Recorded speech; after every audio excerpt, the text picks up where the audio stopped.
திருநெல்வேலி பக்கத்தில் சேர்மதின்னு ஒரு ஊர். அந்த ஊருக்கு நான் போனேன். நான் அந்த பாட்டில் டப்பாலாம் பிறக்குவேன். அந்த ரோட்டில் ஒரு இது ஒரு பை கிடந்துச்சு.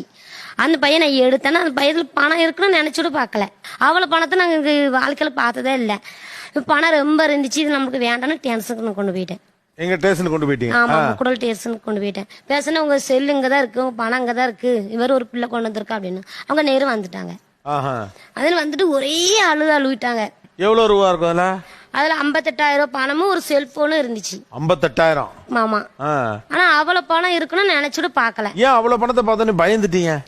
நாங்க அவ்வளவு பணம் நாங்க பார்த்ததே இல்லை. எங்க வீட்டுல கஷ்டம்தான். சரி, அந்த பணம் நம்மளுக்கு கிடைச்சு நம்ம அந்த சந்தோஷப்படுறோம். தொலைச்சவங்க அவங்க சொல்லிட்டாங்க இந்த பணம் மட்டும் கிடைக்கலன்னா இன்னைக்கு நான் செத்துருப்பேன் அப்படின்னு சொல்லிட்டாங்க சார். அதான் மனசு கொஞ்சம் கஷ்டமாயிட்டு.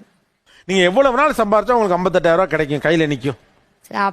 நாங்க இதுவரை அவ்வளவு பணத்தை உழைக்கவே இல்லை. நாங்க பாட்டு பிறக்க போனா ஒரு நாளைக்கு 200 ரூபா, 100 ரூபா, 150 ரூபா போடுவோம். நாங்க அடுத்தவங்களுக்கு பணத்துக்கு ஆசைப்படல. அதனால அந்த கடவுள் எங்களை நல்லதா வச்சிருக்காரு. Download ShareChat.